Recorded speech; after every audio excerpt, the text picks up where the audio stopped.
إذا جاء نصر الله والفتح ورأيت الناس يدخلون في دين الله أفواجا فسبح بحمد ربك واستغفره إنه كان توابا صدق الله العظيم। আজকের এই সিরাতুন নবী সাল্লাল্লাহু আলাইহি ওয়াসাল্লাম মাহফিলের সম্মানিত সভাপতি, সম্মানিত প্রধান আলোচক, বিশেষ অতিথিবৃন্দ, সম্মানিত সুধীমণ্ডলী, সাংবাদিক ভাইরা, আমার সামনে বসা এত অঞ্চলের প্রাণপ্রিয় তৌহিদি জনতা, আশেপাশে দোকানপাটে বসা এবং দাঁড়ানো সম্মানিত এলাকাবাসী, সবাইকে জানাই আমার পক্ষ থেকে আন্তরিক সালাম।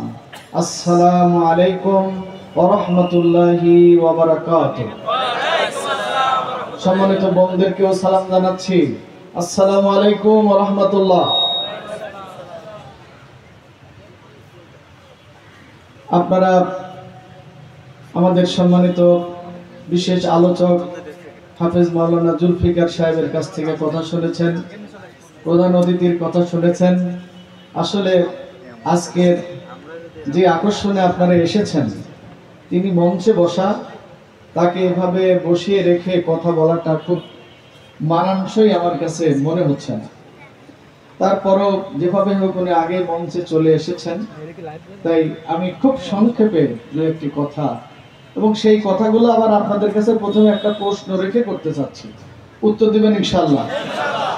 হ্যাঁ। আচ্ছা, আমাদের নবী মুহাম্মদ সাল্লাল্লাহু আলাইহি ওয়াসাল্লাম আমরা মনে করি রবিউল আউয়াল মাসে জন্মগ্রহণ করেছিলেন, তাই না? ঠিক তো? এখন কোন মাস চলছে? রবিউল আউয়াল মাস। মাশাআল্লাহ।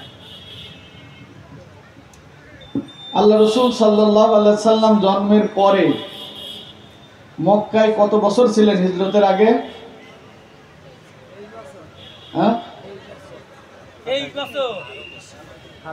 আপনারা সিরাত শুনতে আসছেন, এটুকু অন্তত জানা দরকার। রাসূল জন্মের কত বছর পরে ওহী পাইছিলেন? 40 বছর। আর 13 বছর যোগ করলে মোট কয় বছর হয়? 40 আর 13 কত হয়? 53 বছর।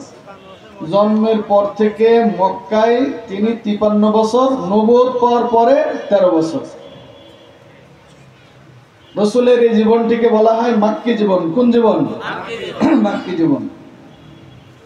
এবার হিজরত করে চলে যেয়ে মদিনায় কতদিন ছিলেন? 10 বছর। কয় বছর? 10 বছর। এই জীবনটাকে বলা হয় মাদানী জীবন। ঠিক বলছি না ভুল বলছি? এটাকে বলা হয় মাদানী জীবন রাসূলের। মাক্কি জীবনে 13 বছর। রাসূল সাল্লাল্লাহু আলাইহি ওয়াসাল্লাম নবুয়ত পাওয়ার পরে মক্কার লোকদেরকে কোরআন